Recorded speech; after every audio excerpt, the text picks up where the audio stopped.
G'day taxpayers. A bit of an aside from the Trump debacle because the economy and the economic data still keeps coming out. We've had a whole batch of reasonably important data coming out today, Monday, and no particular order. Job ads were basically flat, so that trend decline that we've seen over the last 2 years has been locked in. No signs of a recovery, but the pace of decline is probably just consolidating a bit.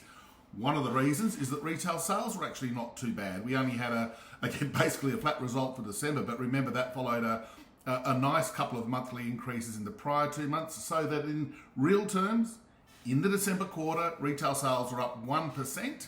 That feeds nicely into the GDP numbers.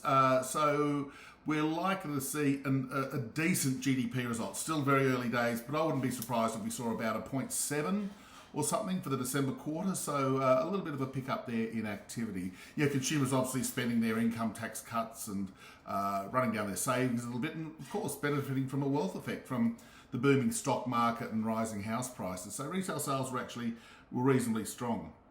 The good news story, my favourite indicator for now, building approvals, while they're only up a smidge in December, they have risen for 10 consecutive months in trend terms.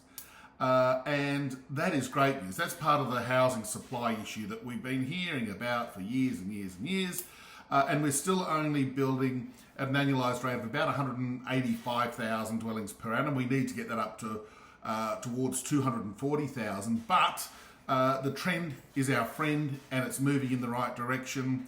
And this is with interest rates still being at oppressive levels. So look, the 1.2 million dwellings over 5 years is a tough ask, but if we get anywhere near it, we are going to have a pretty chunky supply-side response to dwellings.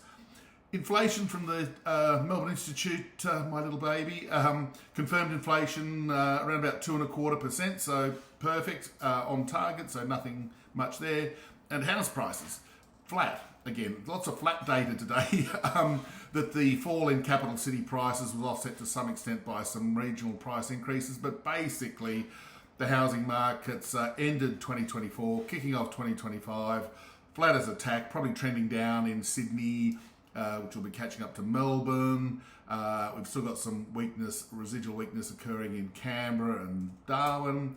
And interestingly, Adelaide and even the boom Perth, Brisbane markets are starting to cool off as well. So for the RBA, they'll chuck all this into the melting pot of news and say, well, we don't have any reason to either fast track rate cuts or to defer them. The economy's still pretty soggy. Nothing much to add from what was a really interesting data set nonetheless.